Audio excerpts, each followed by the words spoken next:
a parte inicial aqui. Boa noite a todos. É com muita alegria que nós retornamos aqui com o nosso TED, nosso Temas Espíritas em Debate, que costumeiramente a gente chama de TED. E o TED é uma iniciativa do Espírita.info. O Espírita Info traz essa proposta de discussão, onde nós apresentamos um tema que é exposto aqui por um convidado em até 30 minutos e depois a gente abre para o debate, para as participações dos presentes aqui, da maneira como eles acharem interessante, com perguntas, comentários, para enriquecer nossa discussão.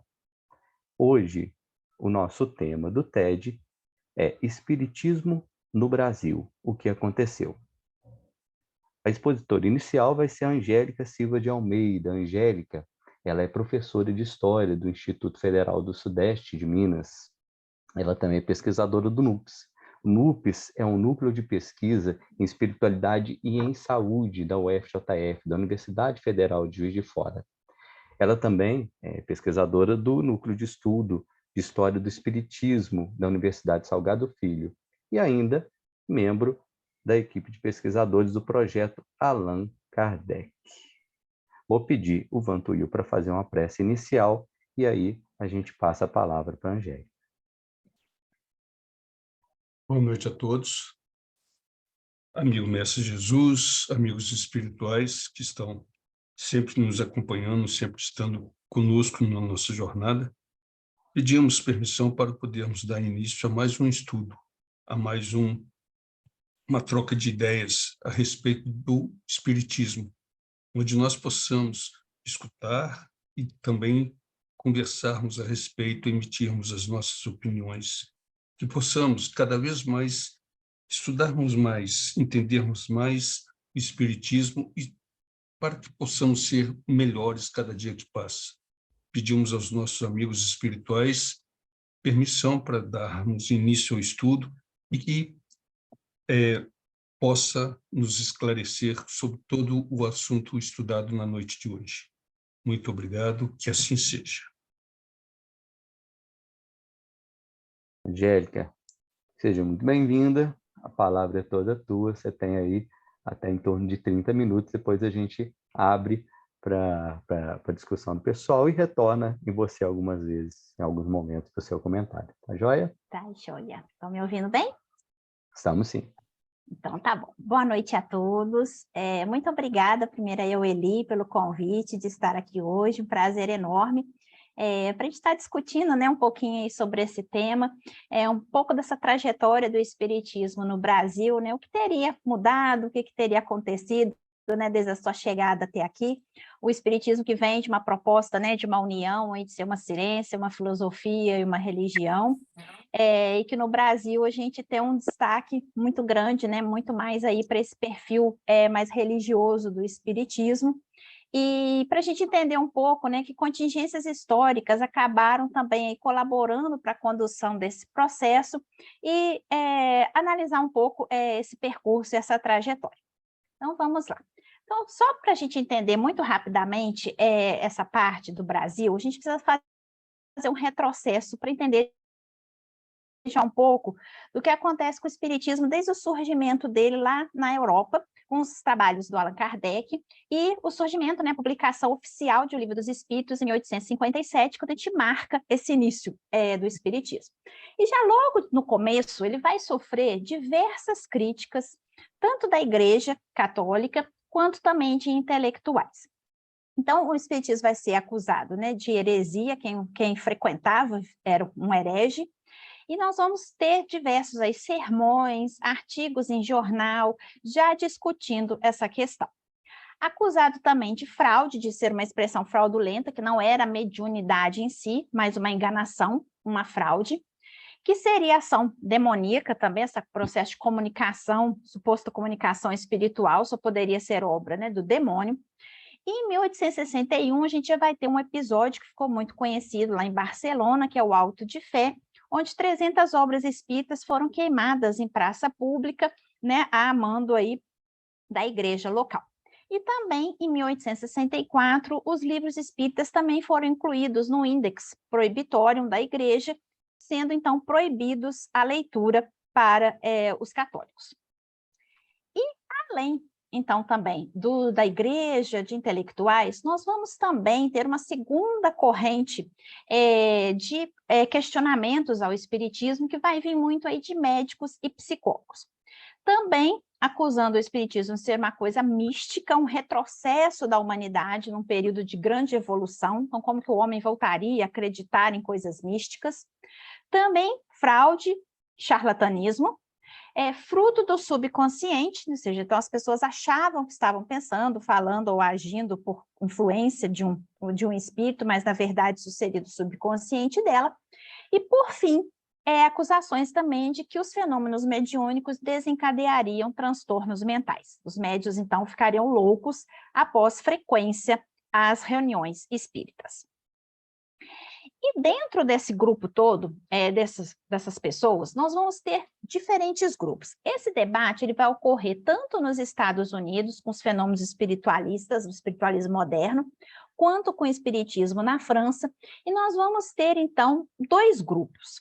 Um que vai investigar esses riscos, né, do espiritismo para loucura, cismo, fraude, e um outro grupo de pesquisadores que vai se deter em achar esses fenômenos interessantes, até então inexplicados, e que eles poderiam fornecer detalhes e uma nova compreensão de um funcionamento da mente que ainda não era descoberto.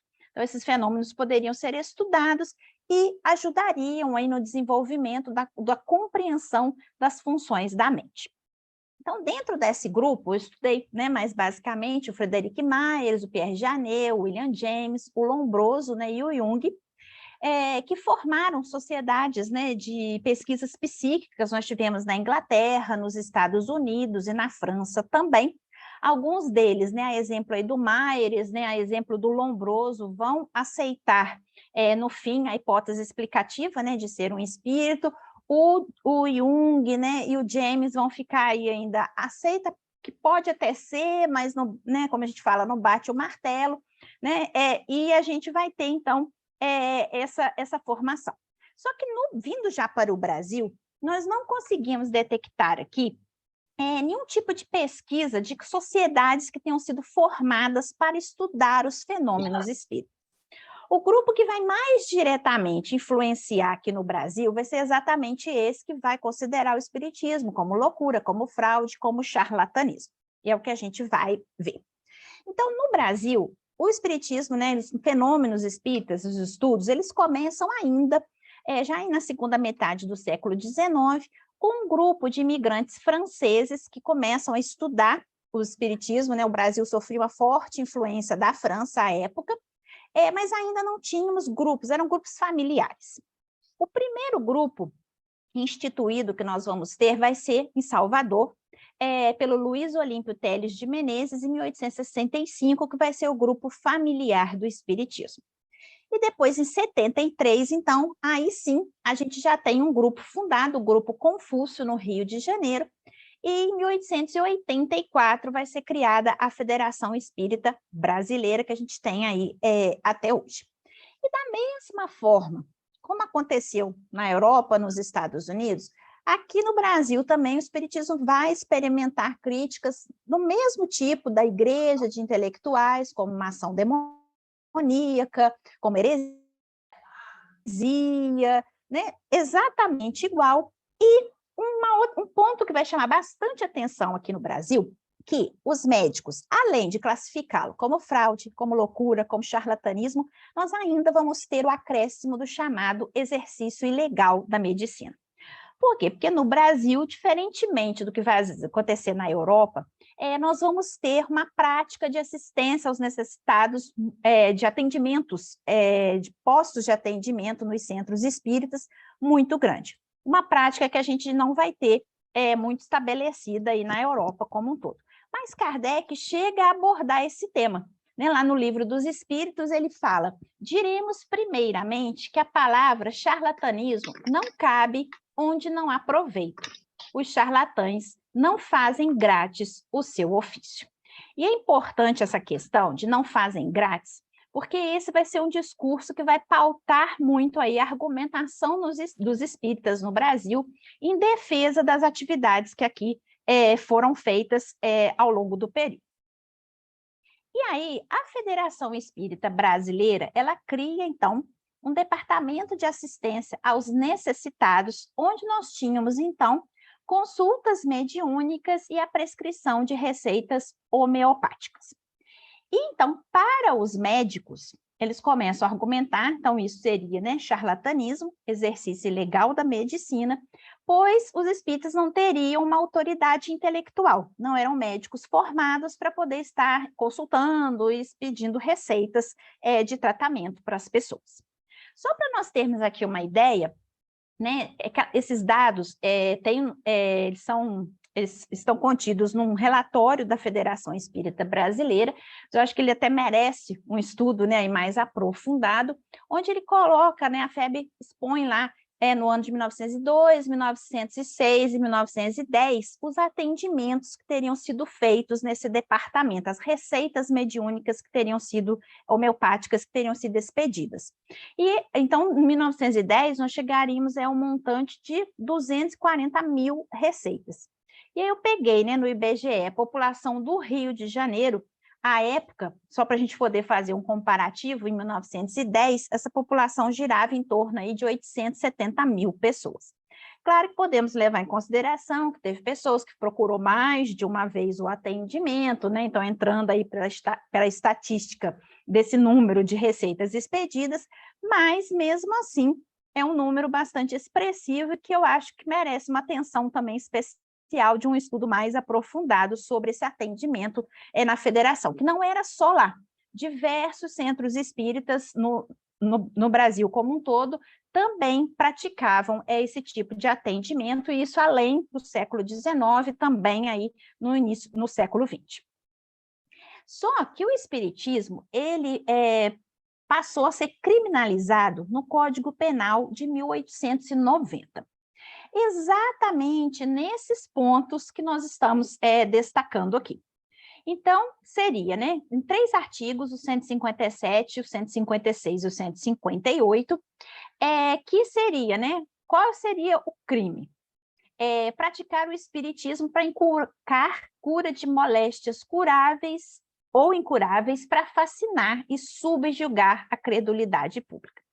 Inclusive, no parágrafo 2º, o próprio médico, se tivesse diploma de médico formado, que também praticasse qualquer ato acima referido ou assumir a responsabilidade por eles, também incorreria em pena de multa ou prisão, além da suspensão da possibilidade de clinicar. Seria suspenso isso também.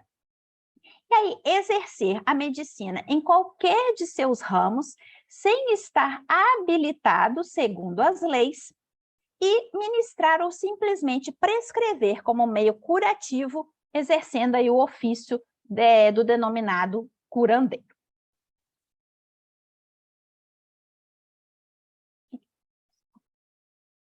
Eli, você está me ouvindo? Sim. Nós estamos te ouvindo. Ah, tá, porque eu sou meu todo mundo, achei que a minha internet, agora quem agarrou que foi meu slide. Ah, foi. Então, beleza.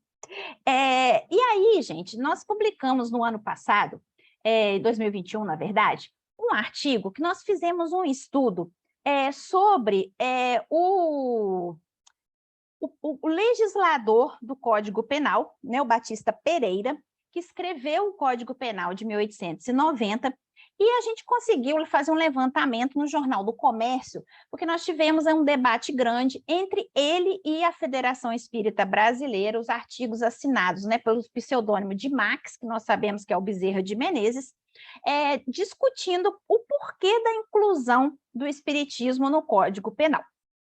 E aí eu trouxe aqui, né, uns trechos, né, das justificativas que ele vai dar, e para a gente poder entender um pouco o que passava na cabeça dele e que vai acabar sendo um reflexo do que acontecia também na época, o que as pessoas pensavam também, muitas delas, a respeito do espiritismo. E ele vai dizer que ele era convencido de que os espíritas eram os alucinados e que não sabem o que dizem e devem ser tratados com caridade.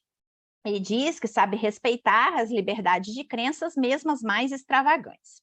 Mas ele diz que não é lícito consentir, devendo e podendo impedir que se use do espiritismo como de qualquer outro meio, em proveito próprio, mas em prejuízo da saúde, da vida e, quiçá, da honra alheia. Então, ele está, né, deixando claro que as pessoas curam, que as pessoas atendem para usufruir um benefício próprio, que seria, então, provavelmente um benefício monetário. E, meu Deus, esse negócio aqui não está legal. Espera aí, agora foi. Aí ele vai dizer, o espiritismo poderia ser considerado como uma manobra fraudulenta, sendo incluído na classe do estelionato, como abuso da arte de curar, colocando em risco a saúde e a vida do próximo. O seu lugar é adequado na classe dos crimes contra a saúde pública. E ele vai dizer a mesma coisa, que o espiritismo ele é mais perigoso do que a magia, com suas incautações e talismãs. Ele não pode ficar impune. Constituindo esses fatos escândalos sociais, não podia o legislador cruzar os braços e mostrar-se indiferente. E ele fala, né, que a proibição de exercer como meio curativo estaria estendida até mesmo ao indivíduo legalmente habilitado, mesmo que ele fosse médico. E na Federação Espírita nós tínhamos vários médicos que trabalhavam nesses atendimentos aí. Aí ele fala que o espiritismo é a renovação de práticas da antiga necromancia, comunicação com os deuses, politeísmo, crenças orientais e com o diabo no cristianismo, e obter deles efeitos que excediam a todo o poder humano. E aí ele fala que o espiritismo tem crentes intrépidos que são enganados por descarados charlatães com suas práticas ridículas, que enriquecem aqueles que eles exploram, conduzem aos hospícios de alienados, aqueles que creem sinceramente, e está provado por diversos inquéritos judiciários e por vários estudos que diversos estudiosos já fizeram, comprovando que ele era uma fraude. E aí ele fala, né, que os fervorosos crentes são vítimas infelizes que se expoliam o dinheiro, como os pode aceita falar em nome da ciência, da moral e da religião, para pedir para si uma carta, né, de explorar a lucrativa indústria sem riscos e perigos. E aí nós vamos identificar, então, como eu falei, vários outros artigos que, assinados aí, né, pelo pseudônimo de Marx, também aí no Jornal do Comércio, pedindo maiores, né, explicações, se contrapondo aos argumentos do Batista Pereira. Então, o primeiro argumento vai ser que a liberdade religiosa já estava garantida no país. E que os espíritas não praticariam a medicina ilegalmente, então, portanto, não eram charlatães, porque eles não cobravam pelos atendimentos, as pessoas iam voluntariamente buscar esses auxílios. O espiritismo era uma ciência que era estudada por grandes nomes do meio científico e que, portanto, a hipótese de fraude estaria afastada. Ele não levaria ao crime, loucura e suicídio, mas uma coisa bastante interessante, gente, que pouco se sabe, é que muitas vezes, para escapar às críticas, os espíritas associaram as demais religiões mediúnicas ao atraso, à loucura, à prática de crimes. Então, nós não, nós somos científicos, estudamos, agora as demais religiões mediúnicas, elas não têm muito estudo, não têm muita ciência, então essas práticas, sim, nós concordamos que pode desencadear problemas. E aí eles vão reclamar também da penalização para os médicos, né? Porque se eles querem usar como uma medicina complementar, por que não? E solicitavam, então, a retirada dos artigos do Código Penal. Mas, apesar de todo o argumento, de toda, né, discussão, o Código Penal permaneceu e ele só foi modificado em 1940. Então, o espiritismo continuou aí sendo criminalizado de 1890 até 1940. E aí é interessante, eu peguei um trechinho aqui para a gente ver lá do Marx, né, do Bezerra. E ele falou, olha, se o autor do código tivesse dito que é proibida toda a prática espírita que tenha por fim a cura das moléstias ou especulações que possam resultar de privação ou alteração das faculdades mentais, estava limitado e nitidamente previsto todo o mal que pudesse resultar do abuso do espiritismo. E aí ele aceitaria o código sem reclamar. Então, assim, dos abusos podemos reclamar, de nós, né? Não. E ele fala, o espiritismo, seu ministro, é a mais completa negação de todas as superstições, porque ele é iluminado pelos processos científicos modernos e pode verificar como aquisição certa para o patrimônio dos conhecimentos. Então, mais uma vez, essa fala, né, científica, e também aí a fala da prática, né, e da caridade, e que a gente vai continuar vendo isso aqui também. E aí, gente, o tempo foi passando, né, para a gente não se estender, e esse debate ele foi se estendendo ao final do século XIX, início do século XX, ele vai percorrer aí quase toda a primeira metade do século XX.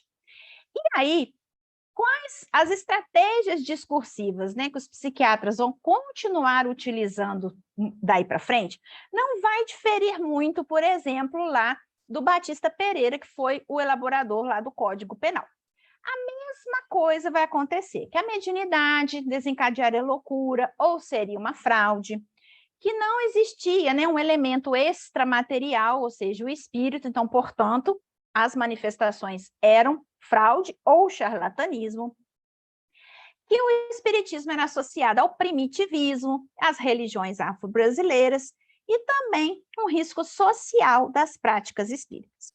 Então, como causa de loucura e, novamente ainda, o exercício ilegal da medicina.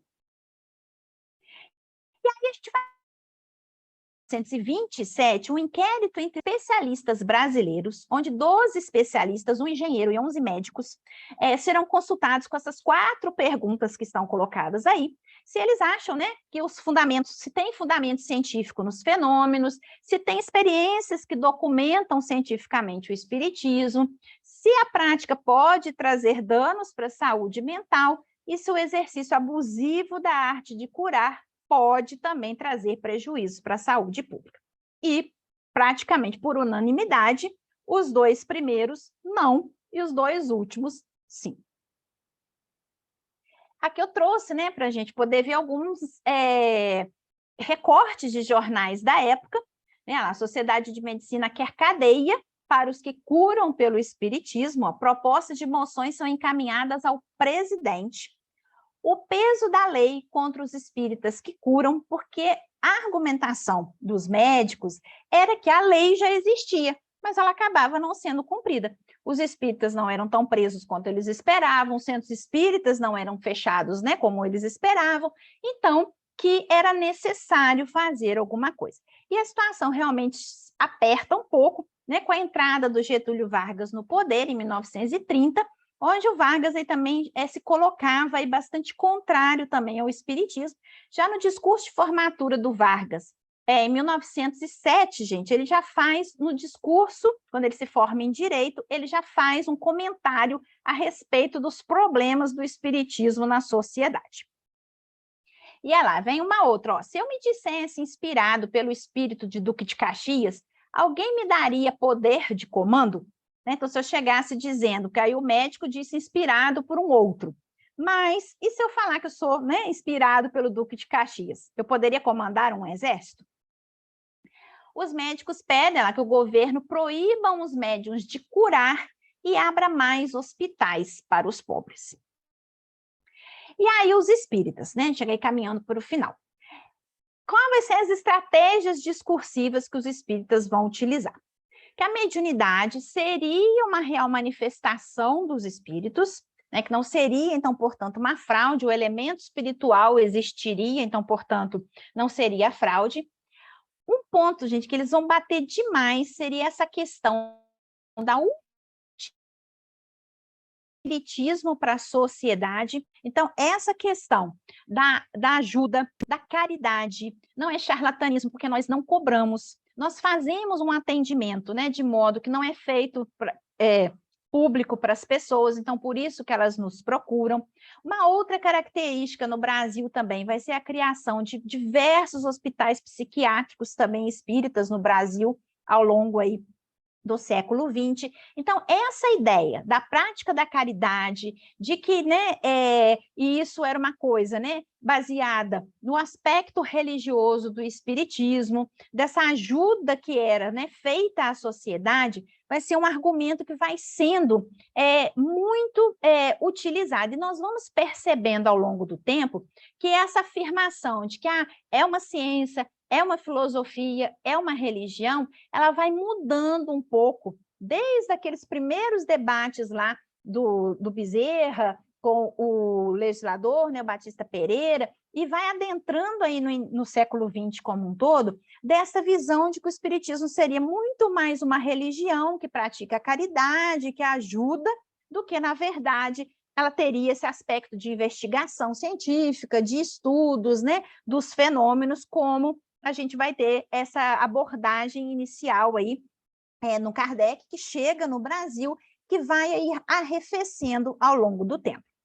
O que eu disse também, né, eles continuam também tentando, né, se dissociar de outras religiões mediúnicas, ou seja, nós somos, né, diferentes, então, portanto, as outras realmente trazem problemas, elas podem causar loucura, elas podem gerar problemas, então essas sim podem e devem ser combatidas. Outra coisa também que eles vão fazer é relativizar a autoridade científica dos psiquiatras, né? Porque nós não tínhamos também tantos tratamentos disponíveis, né? Para os transtornos mentais. Então, como que eles queriam dizer, né? Que só eles teriam autoridade para falar, né? Porque o espiritismo também acrescentava, né? Como causa de loucura, além dos fatores sociais, biológicos, também a questão da obsessão. Então, ele fala, né, que tinha um certo dogmatismo, que faltavam pesquisas e investigações dos tratamentos que eram feitos, né, um ícone desse debate no Brasil no século XX vai ser o doutor Inácio Ferreira, que era diretor do Hospital Psiquiátrico lá de Uberaba. Eles vão questionar as estatísticas, né, de que o espiritismo levava em torno de 10% das pessoas ao manicômio, e também vão defender a ideia aí da complementariedade entre o espiritismo e a medicina, que isso poderia ajudar e muito no tratamento, né, das doenças como um todo, e no caso aí das doenças mentais especialmente. Então, a gente pode perceber, né, pessoal, essa mudança muito, né, que foi acontecendo desde essa chegada do espiritismo, né, ao Brasil, até aí a primeira metade do século XIX, quando esses conflitos, né, vão aí também diminuindo, a própria fala, né, dos espíritas, da federação, de diversos aí, né, frequentadores, e uma das hipóteses que foram levantadas foi justamente esse conjunto de perseguições, né, que o espiritismo vai sofrer no Brasil, inclusive aí sendo incluído, né, no Código Penal, como um dos agentes de transformação desta ideia de uma ciência, filosofia, mas muito mais uma afirmação desse caráter religioso. Mas, sem sombra de dúvida, eu acho que é um tema, né, que merece aí mais estudos históricos, né, a respeito. Acho que é uma investigação que seria bem interessante, né, que se fosse aí empreendida, para poder saber, né, se além disso, as pessoas também associam, né, essa questão no Brasil ter um catolicismo também aí já bastante arraigado, e muitas pessoas associarem a própria figura, né, do Chico Xavier dentro dessa questão, né, do movimento, né, as pessoas já chamam, né, o Chico aí até de santo e etc. Então, se isso também poderia ter contribuído, né, para esse aspecto aí mais religioso do espiritismo no Brasil, mas, né, para quem nos assiste, fica aí um convite, né, de uma pesquisa aí mais profunda, que eu acho que, sem dúvida nenhuma, poderia acrescentar, né, bastante no nosso conhecimento. E aí que eu trouxe, né, também para vocês, lá, o espiritismo é atacado, né, por ter feito 173 loucos em 10 anos, mas dá assistência gratuita para mais de 10 mil enfermos. Ah lá, o espírito é combatido porque cura e não cobra, né? Então, isso vinha nos jornais, gente, primeira página dos jornais, só para vocês poderem ver quanto que isso adentrou na sociedade, né, envolveu aí a sociedade como um todo. A ciência não pode explicar, né, os fenômenos espíritas, e também o Carlos Fernandes, que foi um médico, né, que foi bastante combativo aí ao espiritismo. Os espíritas desafiam ele para poder fazer um debate ao vivo aí na tribuna sobre, né, ele contra o espiritismo e o pessoal aí a favor, mas aí eles publicam que ele não teria aí aceitado o desafio, então seria uma vergonha para ele, que tanto questionava, mas no fim não aceitou um debate público, né, entre ele aí e os espíritas. Bom, gente, gostaria de agradecer bastante. Aqui está meu e-mail. Eu coloquei também aqui o índice, né? Desculpa, o link para o artigo que eu falei, o artigo aí que nós publicamos falando sobre o Código Penal, e coloquei aqui também, né, o livro que nós publicamos aí também no ano passado, que foi fruto aí da minha tese, né, de doutorado, que foi da onde eu me baseei basicamente aí nos artigos para a gente poder estar falando hoje. Então, muito obrigada, estou aí agora aberta, né, às perguntas e aos comentários. Nós que agradecemos, Angélica. Os dados históricos aí são muito importantes para nos ajudar a fazer uma leitura mais contextualizada dos nossos estudos, né? E isso acaba impedindo que a gente cometa certos equívocos aí, né? É interessante que hoje a gente tem um entendimento oposto, né, com relação ao espiritismo e saúde, né? E no meu entendimento tem um tempo até curto, né, para a gente compreender que o espiritismo, ou melhor dizendo, as religiões, né, elas fazem bem à saúde, né? Mas isso é uma outra discussão aí, pode se abrir, né? Se você não for precisar, você podia interromper o compartilhamento e a gente já passa para o pessoal Tá, joia. participar. Tá, deixa eu ver aqui. Stop. Beleza? Então, nós abrimos aqui, né, para a participação do pessoal. Quem quiser fazer algum comentário, alguma pergunta, pode utilizar aqui, né, levantar a mãozinha virtual, ou também pode fazer pelo chat ali, que a gente vai repassando para a Angélica aqui. Tá, joia? Vai lá, Ricardo. Ei, pessoal, boa noite, Angélica. É um prazer te assistir, viu? Gostei demais. Muito bom, didático e muito esclarecedor. Gostei muito. Excelente. Olha só, você falou que o Código Penal de 1940 derrubou aquelas coisas todas que prevaleciam até então. Mas o Arigó foi preso. O Arigó foi preso já próximo dos anos 60. Por 2 vezes ele foi condenado. Essa condenação do Arigó, você chegou a refletir sobre ela, porque já tinha caído essas proibições. E parece que o crime foi curandeirismo, né? Uhum. Será que estava desvinculado da questão espírita? Você sabe avaliar por que conseguiram prender o Arigó? Ricardo, assim, a situação dele específica eu não estudei, né? Eu vi, né, até sei, né, da história dele, que ele realmente foi preso.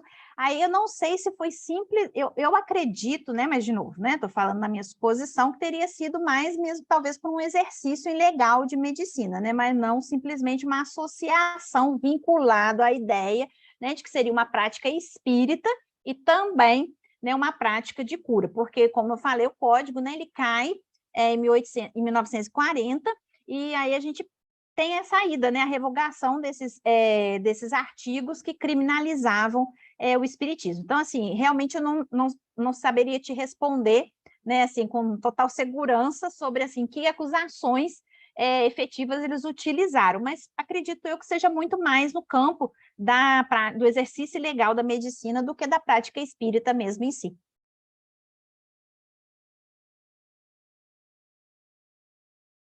Elias?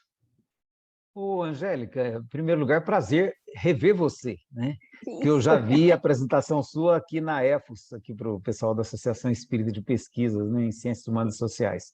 E aí agora estou te vendo aqui no Espírita Info. Que bom, ó, estamos transitando por muitos espaços, isso é bom. Verdade. Eu fiquei com uma dúvida, Angélica, assim, porque eu confesso que a hora que eu vi o tema, né? A hora que eu vi o tema, a gente cria expectativas, né? Eu imaginei que, de alguma maneira, haveria alguma referência à importância do trabalho do Rustang para a conformação do espiritismo brasileiro, como se deu, né? Até porque isso aparece no estudo de vários pesquisadores aí da história, da sociologia, né? Assim, e aí eu sei que houve um confronto muito forte entre Bezerra de Menezes e o Ângelo Torteroli na virada do século, né? E a gente sabe, eu até brinco, eu às vezes brinco com esse assunto, dizendo assim que na queda de braço entre Rustang e Kardec, aqui no Brasil, Rustang venceu, né? Porque a FEB abraçou de tal maneira a obra do Rustang que colocou, inclusive, no Estatuto a obrigatoriedade de estudo. Eu até acho interessante, por exemplo, o Brasil, Coração do Mundo, Pátria do Evangelho, não cita praticamente Kardec, mas coloca Rustang como o grande trabalhador da fé, né? Então, a gente sabe que houve uma importância muito grande, né, do Rustang, que foi abraçado, inclusive, pelo Bezerra, por todo aquele grupo lá do início, né? E que deram um jeito no Torteroli para botar ele de escanteio para parar de encher saco com esse negócio de ciência no meio espírita. Assim, na sua pesquisa, assim, isso chegou a aparecer? Ou foi uma opção estratégica não abordar esse aspecto? Como é que isso aí comparece para você na compreensão dos elementos que vieram a compor o espiritismo brasileiro? Angélica, Assim, segura um pouquinho, anota essa aí, vamos ver se tem mais questões para você, mais colocações, aí você comenta. Pode ser? Pode. Ah, olha, bom, vamos lá, então. Há mais alguém que gostaria de participar?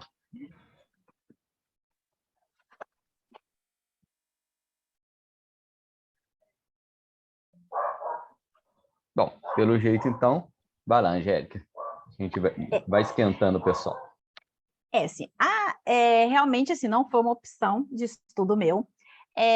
Na verdade, assim, né, gente, eu não fiz quando eu comecei meus estudos, né, eu não fiz um levantamento, assim, de toda essa trajetória, né, do movimento espírita no Brasil. A minha história de pesquisa, né, ela começa lá na minha monografia, né, no meu bacharelado em História, que é ainda na Universidade Federal de Juiz de Fora, onde eu estava, né, buscando o que estudar à época, né, de qual monografia, o que estudar, e comecei a perceber sobre a questão mesmo, né, de estudos aí da história da religião, que a gente tinha muitos estudos sobre protestantismo, nós tínhamos muitos estudos sobre catolicismo, né, até mesmo religiões afro-brasileiras, mas o espiritismo, que tinha uma presença importante na história do Brasil como um todo, a gente praticamente não tinha estudos a respeito. E eu sou de Três Rios, né, a cidade aqui ao lado, e que teve um movimento espírita bastante profícuo, já no século XIX, 1890 e poucos, a gente tem a abertura de um primeiro grupo familiar de espiritismo lá em Três Rios, e que depois foi se consolidando, e que teve uma participação, os espíritas na cidade como um todo, uma participação muito grande no movimento político, social, econômico da cidade, da emancipação do município, na criação de escolas, de maternidade, de asilos, né, para crianças, um albergue noturno também. E aí eu despertei o interesse de ver, né, se a cidade de Três Rios, e que me possuía uma documentação ampla, o Grupo Espírita Fé e Esperança, né, que é o grupo de lá, tinha um arquivo gigantesco de documentações, e também eu tinha muitas fontes orais, pessoas que ainda eram vivas à época, que tinham participado deste movimento. E aí me despertou essa curiosidade se Três Rios poderia ser, então, servir de um certo modelo para uma compreensão do espiritismo nacional como um todo. Então, assim, o que eu peguei, né, muito aí na minha monografia, que depois acabou indo aí para o meu mestrado, foi essa análise do movimento espírita brasileiro e esse processo de inserção desses espíritas no processo de transformação da sociedade. Então, assim, às vezes mesmo em relação à mulher, em relação, né, à criança, à educação, tanto que agora também está para sair um artigo nosso também, que eu acabei, né, agora, eu primeiro trabalhei na tese, agora estou trabalhando na dissertação, vai sair um artigo sobre essa questão do movimento espírita, né, lá em Três Rios, como comparativa para o movimento nacional. Então, meu foco foi muito este. Claro, eu fiz, né, um estudo sobre como que o espiritismo surgiu, como que se deu, esses principais confrontos, mas não era o meu objetivo. Né? E aí, baseado em Três Rios, eu fui buscando outros locais, né? Fui pegando Anália Franco, né? Fui pegando diversas outras cidades aí no Brasil para poder ver se seguia mais ou menos o mesmo ritmo, né, do que Três Rios. E foi muito interessante que sim. Né? A gente vai pegar diversas, né, Matão, né? Nós vamos pegar diversas cidades no Brasil que também nós vamos ter uma participação muito intensa dos espíritas em processos políticos, em processos educacionais, em questões, né, de cuidar de crianças, hospitais, né, os hospitais psiquiátricos, como eu falei também. Então, e aí eu comecei a perceber que a principal crítica, né, que se fazia a esse movimento como um todo, a princípio, era a partir da igreja. E como em Três Rios também teve este movimento fortíssimo, que vai acabar dando origem, né, em 1939, essa contraposição da igreja. A primeira Semana Espírita do Brasil, que depois se torna o mês espírita, que tem várias casas, né, no Brasil como um todo, ainda tem essa prática, né, do mês espírita, eu fui entender esse conflito com a igreja católica e daí também estender para essa compreensão mais nacional. Que aí foi essa questão, né, de ver como que isso aconteceu e como foi aí a relação, né, dos espíritas com a igreja na cidade, mesmo no Brasil. E, né, durante, as coisas vão acontecendo, né, durante aí a pesquisa, eu comecei a ver essas questões, né, de dizer, né, que o espiritismo era loucura, que causava loucura, etc, etc. E aí, né, o Alexandre, desculpa, meu marido aí, a época, né, que já fazia psiquiatria, eu comecei a trazer os nomes, né, para ele. Eu falei, olha, esse psiquiatra está falando isso, esse, aquilo. Ele, mas essas pessoas são pessoas muito importantes, né? Era o Antônio Carlos Pacheco e Silva, que era o fundador do Instituto de Psiquiatria da USP, né, que leva até o nome dele. Médicos do Rio de Janeiro, né, o Franco da Rocha, né, São Paulo, né, do Rio também, Leonídio Ribeiro, o Juliano Moreira, né, e por aí vai. E aquilo começou, eu falei, nossa, então tem um peso grande, né? Essas acusações de loucura vindo de grandes expoentes, né, da psiquiatria. E aí, com isso, eu acabei também mergulhando no doutorado, mas com esse foco mais nessa questão mesmo, né? Tanto que aí eu abordo, né, a questão da loucura espírita, de entender como e por que, né, esse movimento aí aconteceu e como que se desenrolou. E depois eu fui aí, né, para o pós-doc para estudar, né, o Sanatório Espírita de Uberaba, a figura do Dr. Inácio Ferreira, que, como eu falei, foi um dos grandes expoentes nesse debate, né, da classe médica, aí entre os anos de 30, né, os anos 40, ele publica vários livros. Então, assim, essa vai ser um pouco aí da minha trajetória. Então, assim, eu não tive muito foco, realmente, né, nessas questões, né, assim, o Adair, que eu acho que ele até vai falar aí para vocês, parece, né? Que acabou de publicar, né, um livro excelente aí agora, né, sobre o Torteroli. Foi assim um grande trabalho realmente aí que ele fez, então eu acredito que ele vai poder aí falar um pouco mais, né, porque realmente não foi assim o meu foco mesmo de busca, de pesquisa. Essas questões eu fui passando assim mais passando, né, para poder ter um conhecimento um pouco mais geral, mas eu realmente não aprofundei sobre isso.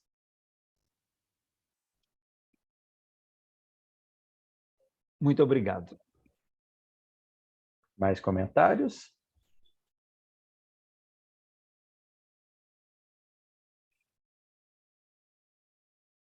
Ricardo?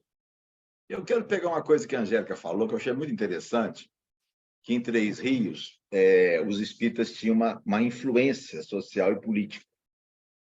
Porque aqui na zona da Mata Mineira, nos anos 30, 40, 50, algumas cidades, os espíritos foram muito perseguidos.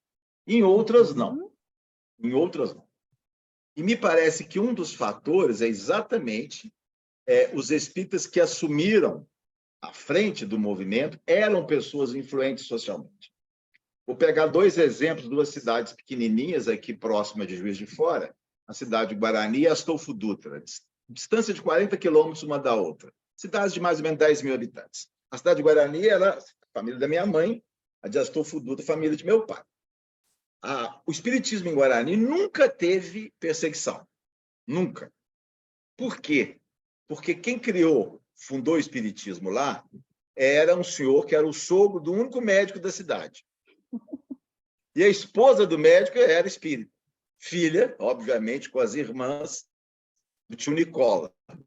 Astolfo Dutra, perseguição terrível, né? Meu avô perdeu emprego, não conseguia fazer negócio, ele era fumeiro, tinha que negociar fora da cidade, pintor, não conseguia, tinha que pintar em outra cidade, porque na cidade o padre mandava não dar emprego para espírito. Então, olha só, 2 cidades de mesma característica, muito próximas, 40 quilômetros, e com uma diferença na abordagem anti-espírita muito importante.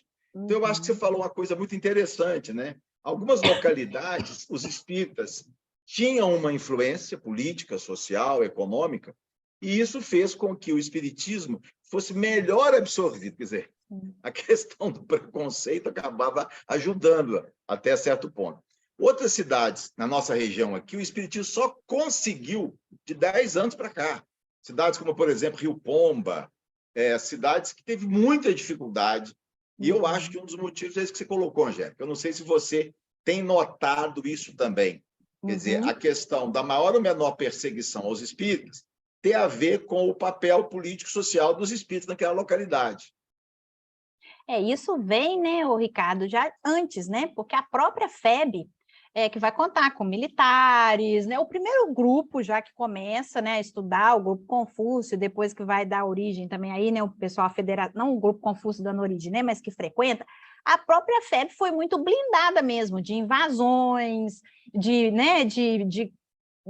vamos dizer, né, perseguições, que ela contava mesmo, com muitos militares, advogados, médicos, que faziam parte dos seus quadros e, inclusive, eram até dirigentes.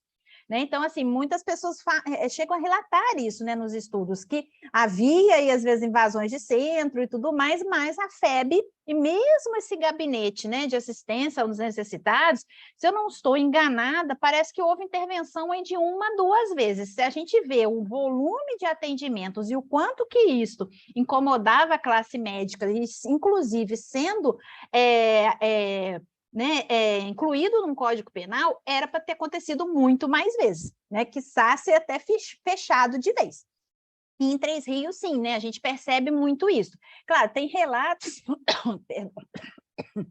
nas histórias, né, do pessoal que eu entrevistei, que tinha gente que atravessava a rua da casa, não passava em frente, porque sabia que a pessoa era espírita, então não podia nem passar na mesma calçada. Mas em Três Rios nós temos, sim, algumas famílias, né, que foram bastante tradicionais neste movimento e que percorreram, né, até a direção mesmo do centro por vários e vários anos. Então, famílias assim, né, mais conhecidas, mais estruturadas na cidade, e também nessa questão de primeiro prefeito, né, ter vindo desses quadros aí, né, desses espíritas que participaram aí desse processo de emancipação.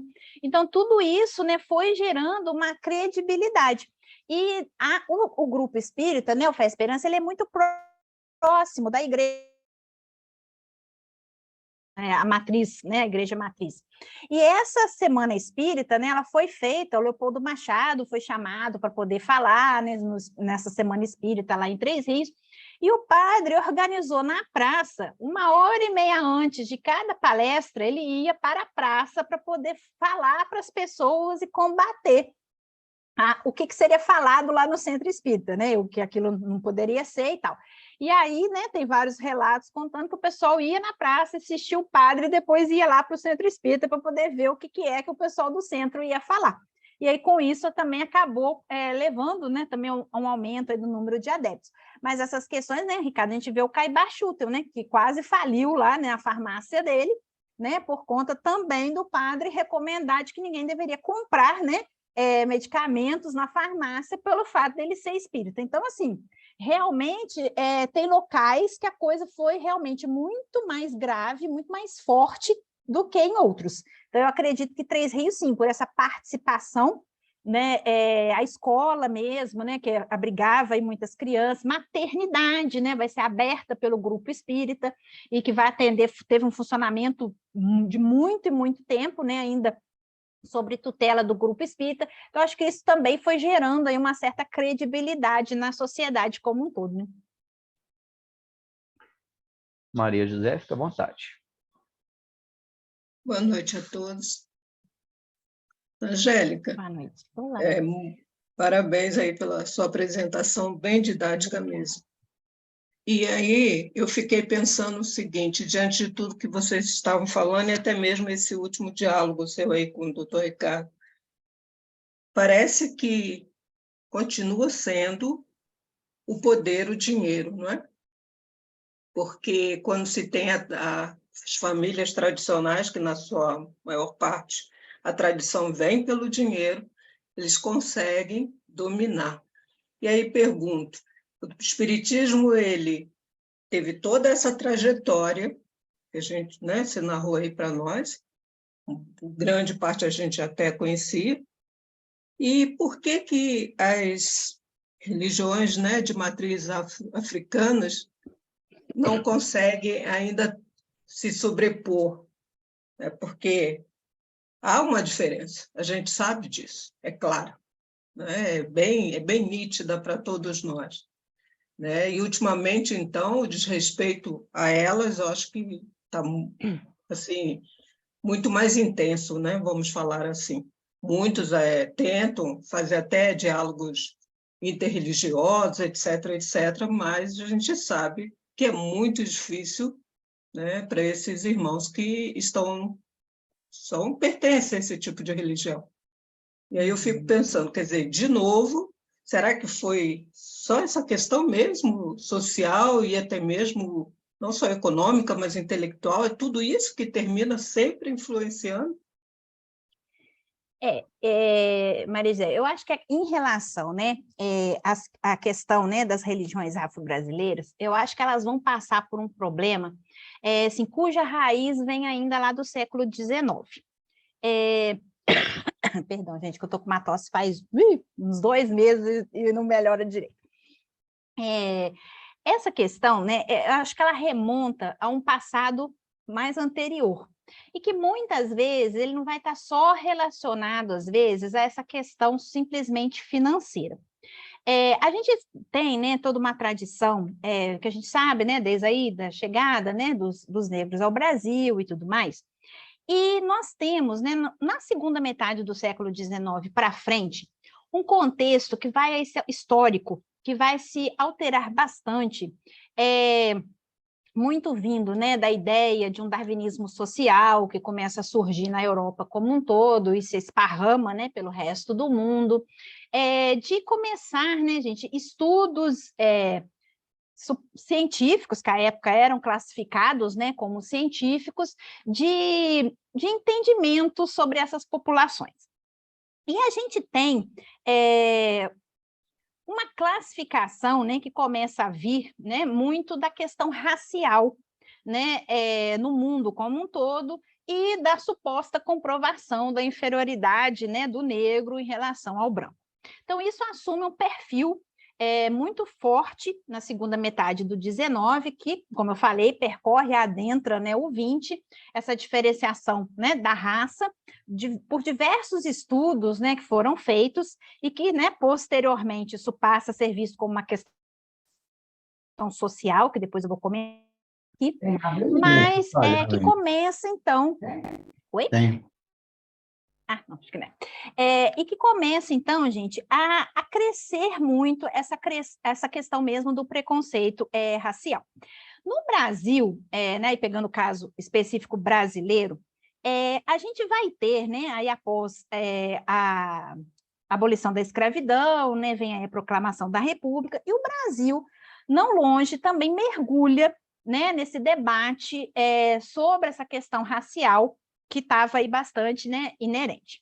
E uma característica, né, nossa vai ser, né, de uma população que já vem aí, né, desde lá do século XVII, né, com uma integração, uma miscigenação muito grande, e dentro dessas teorias, né, raciais, de embranquecimento, de preocupação, né, com essa questão da raça, a questão, né, do sangue negro, que segundo a ciência era, né, uma raça comprovadamente inferior, isso vai começar a despertar também no Brasil um debate muito grande de que o que se fazer, né, para poder melhorar a sociedade. Era nesses termos mesmo, né, que a discussão se dava.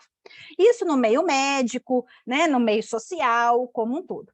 Então, essa questão, né, dessa associação da religião afro-brasileira ao primitivismo, ela não vem só por esta questão puramente econômica. Ela vem mergulhada num bojo, né, de vários debates do século XIX e início do XX, de associar a tudo que era, né, vinculado à raça negra como algo atrasado.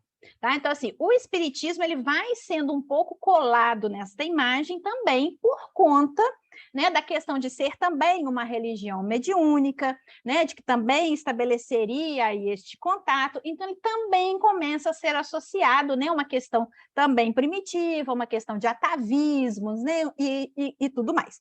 Então, isso vai ser muito forte, e eu acho que isso também vai contribuindo, né, para esta tentativa de diferenciação. Como estava muito em moda, né, na época, esses tipos, né, esse discurso, então, como eu falei, às vezes a gente vai perceber também, né, no próprio meio espírita, que às vezes para fugir a perseguição, ele vai associar, né? Eu costumo falar mesmo, eu acho que nesse aspecto, né, os espíritas pagaram um mico danado, né, de querer falar, olha, nós não, os outros sim, né? E com isso, né, as religiões afro-brasileiras também acabaram entrando muito nisso. E que, por outro lado, também, para também tentar afastar, né, perseguições e críticas, também começaram a se denominar como espíritas. Né? Tanto que, assim, hoje em dia, a gente ainda vê as pessoas dizer espírita kardecista é de mesa branca ou não. Né? Sendo que espiritismo é o espiritismo, né? Que foi a palavra lá criada por Kardec para poder caracterizar, né, o que seria lá o espiritismo, que também acrescenta, né, a ideia lá da reencarnação, diferente do espiritualismo moderno, mas a gente vê muito, né, espiritismo de Umbanda, né, porque eles também começaram a associar, né, estes nomes para também fugir, né, de perseguições que aconteciam na época.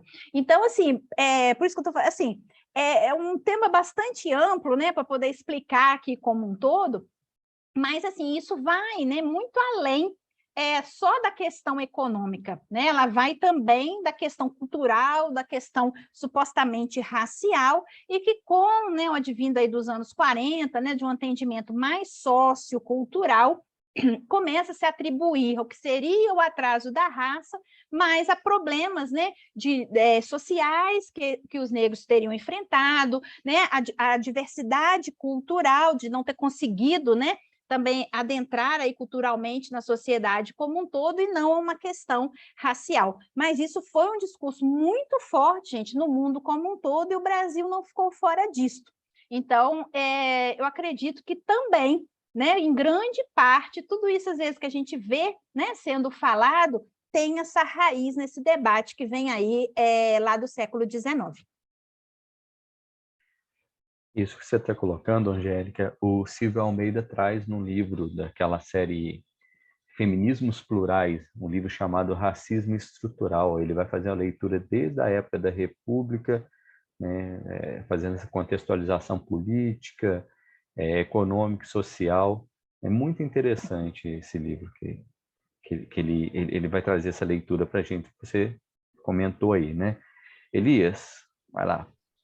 Pois achei interessante essa história que você trouxe. E aí, Angélica, na sua fala, primeiro, para mim ficou muito claro, os espíritas participaram da perseguição às religiões afro-brasileiras. Esse é um registro histórico, né? Esse é um dado histórico. a gente pode tirar toda a discussão moral disso aí, que isso é um fato que foi verificado e que a sua pesquisa veio confirmar.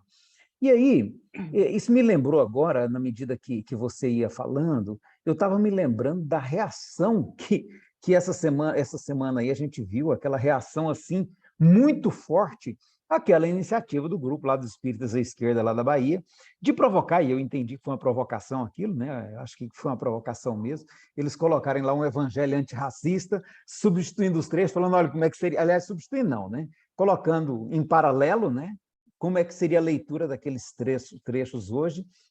Nos 106 pontos, eles só fizeram isso com o Evangelho até agora, pelo menos nos 6 pontos em que o Ministério Público exigiu que a Federação Espírita e as editoras espíritas colocassem notas explicativas para deixar claro que aquelas ideias eram ideias do século passado e que não valiam para agora, né?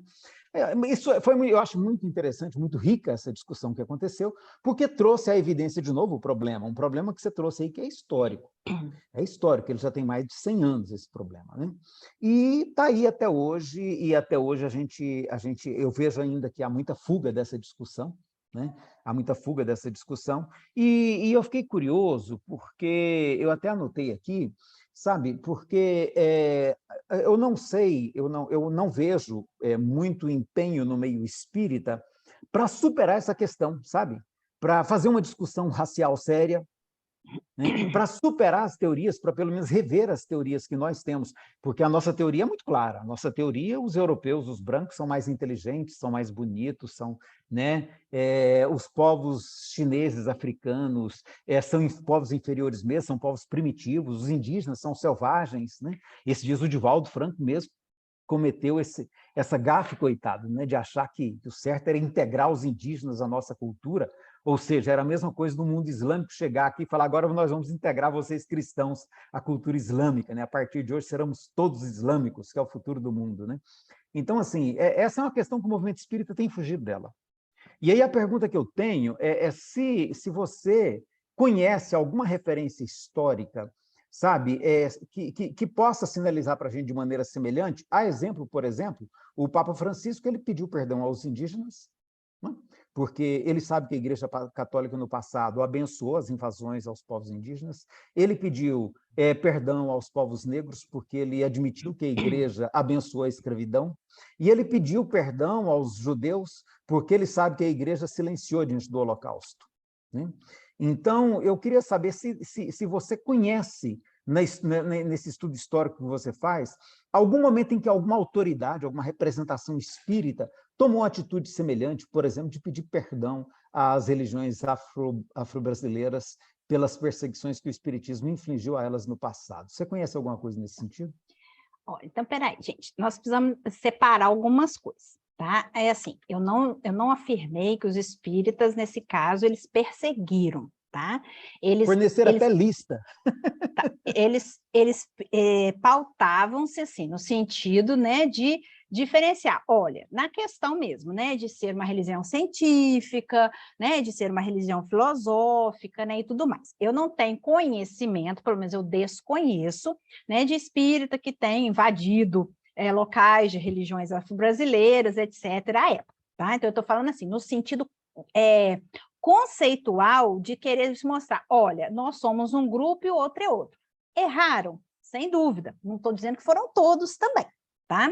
Então, assim, sem dúvida, nós tivemos esse problema, algumas pessoas, né, algumas pessoas importantes aí do movimento como um todo, isso à época, né, estou falando aqui final do século XIX, início do século XX, a gente percebe, sim, essa observação, e eu acho que como historiadora a gente tem que colocar, né? Isso nunca tive problemas, né, em relação a isso, a gente tem sim que pôr, como eu pus, né, na minha dissertação, né, tá aí no livro e tudo mais. Mas uma outra coisa que eu acho, né, que a gente tem que ter muito cuidado, né, na hora de analisar as coisas, e a história principalmente, às vezes a gente cair num erro do chamado anacronismo. Porque a gente quer analisar o passado com a nossa visão de hoje. E isso é um problema grande, isso em qualquer área, tá? Assim, qualquer coisa histórica. Igual, por exemplo, se eu for hoje olhar um povo primitivo, ele é muito inferior a mim. Claro, eu estou olhando hoje, né? Hoje eu moro em casa, eu visto roupa, a gente tem geladeira, né? A gente tem supermercado. Então, assim, né? Dando uma visão, né? Uma comparação muito, né? Assim, escandalosa, vamos dizer assim, eu vou dizer, não, eles eram um bando de atrasados, etc, etc. Só que a gente tem que tomar muito cuidado, e aí eu digo isto, né? Que é uma polêmica que vem muito frequente agora no movimento espírita, de acusar o Kardec de racista. E eu acho que a gente tem que tomar muito cuidado com essa acusação. Porque as pessoas têm alguns trechos, de fato, né? Na Revista Espírita a gente tem alguns pontos em que o Kardec chega a debater essa questão da raça. Mas também como discussões, né, que ele vai fazendo. Mas o problema, gente, não estou assim, né, falando, né? Mas eu acho que a gente tem que enxergar, sim, o Kardec como um homem do tempo dele. Tá? Assim, uma coisa é ele falar, olha, o Espiritismo fala, está comprovado que os negros são inferiores e que, portanto, isso, aquilo. Né? Ele vai fazer essa discussão, né, da questão racial muito com base em teorias da época. Mas o que as pessoas não destacam, né, frente a isso, as pessoas gostam de levantar este ponto, mas as pessoas não levantam o resto, é o quanto que ele era, né? Esse artigo meu que vai sair agora, eu recomendo aí a leitura, né, Eli? Quando sair, eu posso até colocar aí para você poder divulgar para o pessoal, que as pessoas não fazem análise do restante do texto, tá? As pessoas pensam aquilo, mas não analisam o resto, né? No sentido, sim, que ele diz, que ele acha que elas vão evoluir, né, e tudo mais. Mas primeiro, né, gente, a gente está vivendo numa época, sim, de um eurocentrismo, né, onde as pessoas, né, achavam que, claro, que tudo que se vinha da Europa era o bom, era melhor, e etc. Mas o que as pessoas deixam de analisar é as tantas defesas que ele faz, né, primeiro, em relação à própria mulher, em relação até aos próprios negros, de que eles não devem, né, as mulheres não têm que ser excluídas, os negros não têm que ser escravizados, né, que eles não têm que estar sofrendo nenhum tipo como é que fala? De maus tratos, porque o espiritismo derruba, ele é bem claro nisso, o espiritismo derruba todas as barreiras que poderiam gerar diferenciações raciais, de sexo, ou de monetária, de qualquer outra coisa, né, social, econômica. Então, eu acho que o que falta no pessoal, que às vezes o pessoal fica, né, muito preso, e não estou dizendo que a gente não tem que ver isto, não, como eu apontei, né, lá na minha tese sobre essa questão, mas eu acho que é um erro a gente não encará-lo como um homem que também, gente, vai... Gente, olha, também, de novo, não estou fazendo propaganda, mas assim, dá uma lidinha na parte inicial aí da minha dissertação, que eu chego a falar um pouco sobre isso também. Tem um livro também, né, da Lilia Schwartz, que ela fala o espetáculo das raças, não sei se vocês conhecem esse livro. Hoje eu tenho, né, foi uma produção muito boa dela, em que ela faz também toda uma análise, gente, de como que a raça era vista, de como que ela era discriminada, de como que atitudes contrárias eram defendidas, e quando vem, né, o Kardec, que fala, né, uma coisa ou outra, mas que defende amplamente essa questão, né, da igualdade, de que não pode e não deve, né, ele tem diversos artigos, né, na Revista Espírita, por exemplo, sobre o papel da mulher, emancipação da mulher, sobre a questão mesmo, né, dos negros. Então, eu acho que às vezes a gente vê, né, no movimento como um todo, uma análise muito anacrônica disso. A gente pensa simplesmente nessa questão de algumas falas dele, e, de novo, eu não vi em momento algum ele dizer, o espiritismo defende que é assim. Ele vai discutir, né? E a Revista Espírita, né, para quem, né, já leu, ela é um fórum de discussão que o Kardec está trocando cartas, o Kardec está trocando experiências. Então, assim, ele também vai debatendo essas questões. Então, eu acho que o problema que eu vejo muito nisso hoje, né, são as pessoas verem como que ele poderia ter dito, gente, olha, e ele dizer à época que não tinha que discriminar, que não tinha que escravizar, que não tinha que fazer nada. Gente, se a gente for olhar o debate da época, é um salto gigantesco. Assim, é um salto gigantesco. Então, eu acho que a gente também tem que ver os dois lados da moeda, né? Porque senão, de novo, a gente pinça com os nossos olhos de hoje. E isso é muito perigoso historicamente, né? Porque senão a gente acaba julgando com o que hoje se fala, né? Mas se a gente, igual eu falei, se a gente for olhar o contexto de época, né? Eu acredito que seja bastante problemático julgá-lo dessa forma.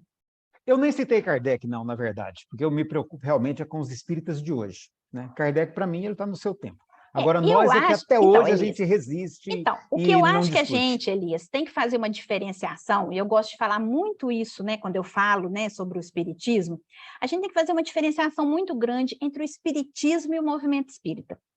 Porque o movimento espírita são feitos de pessoas que leem, interpretam, veem palestras, às vezes lê um livro e já acha que o livro virou doutrina espírita, né? E assim, fugindo, né, muito da questão, né, da universalidade, de estudos, de pesquisas, que infelizmente a gente sabe que o movimento espírita carece muito hoje desse avanço.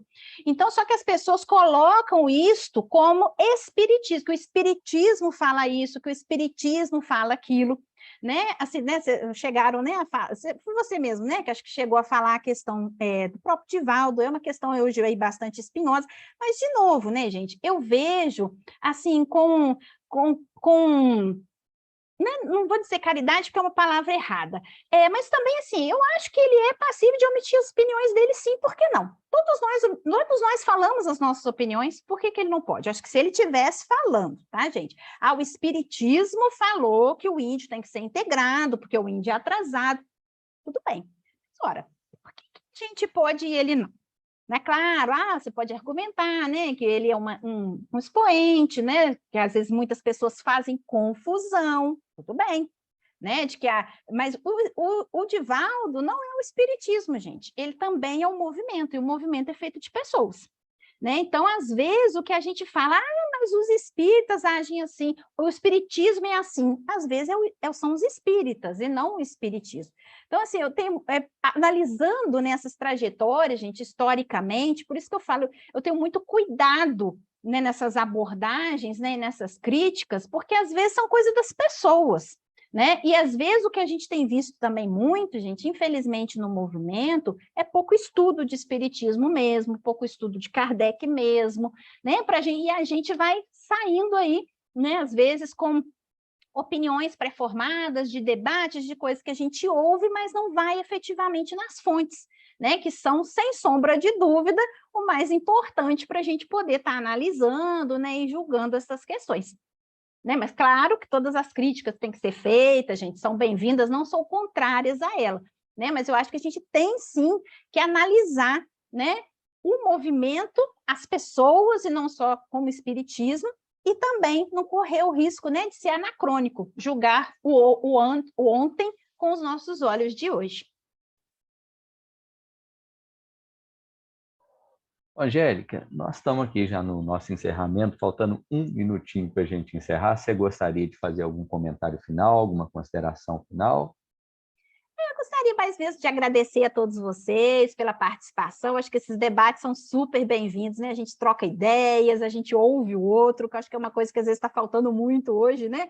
As pessoas estarem abertas para ouvir opiniões diferentes, né? Para poder colocar as suas opiniões, né? Que eu acho que nisso Kardec era gostava tanto, né? De fazer as viagens para poder, né? As viagens espíritas lá, para poder ajudar, né, os centros, né, na formação, né, Eli? A gente vê lá a documentação também, vê um Kardec humano, né, que eu acho que é muito bacana, né, convido a todos que ainda não entrou lá no projeto Kardec, né, para ver essas cartas, porque a gente tem essa questão mesmo, né, de como, né, mas como, né, e assim, eu achei, assim, cada vez que eu leio lá, eu fico tão encantada, né, assim, de ver o carinho dele com a Amélie, por exemplo, né, e assim, de falar das dificuldades, né, gente, eu peguei agora, já nem me lembro para qual palestra, lá para o curso básico, né, que eu falei lá na semana retrasada, lá na FEAC, gente, uma prece, né, uma fala do Kardec, uma prece dele, expondo as dificuldades dele, sabe, assim, tudo que ele enfrentou e que ele vinha enfrentando,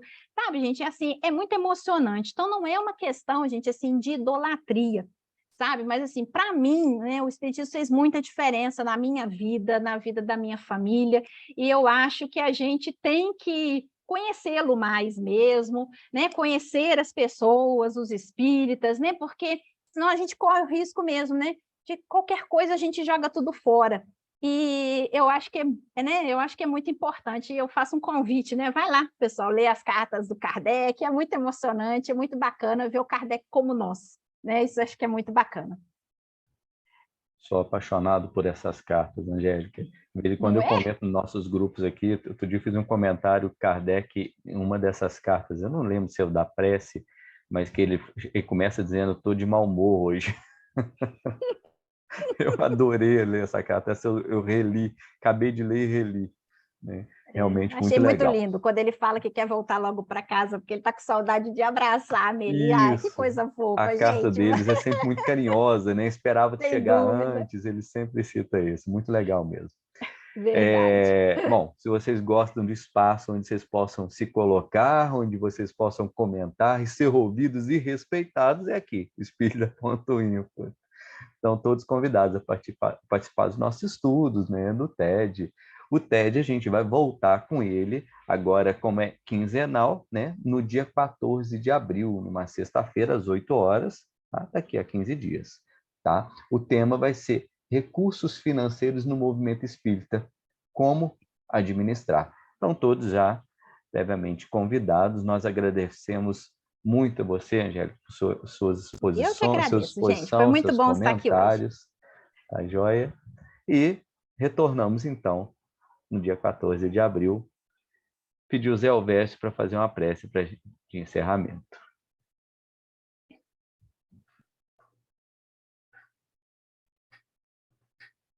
Mantendo a nossa união mental, a nossa sintonia, agradecemos ao Senhor Jesus por nos conceder momentos como este, que de fato enriquecem o nosso saber, ao mesmo tempo que abre o nosso entendimento para uma visão mais ampla, crítica e necessária de todo o movimento e de toda a doutrina que abraçamos.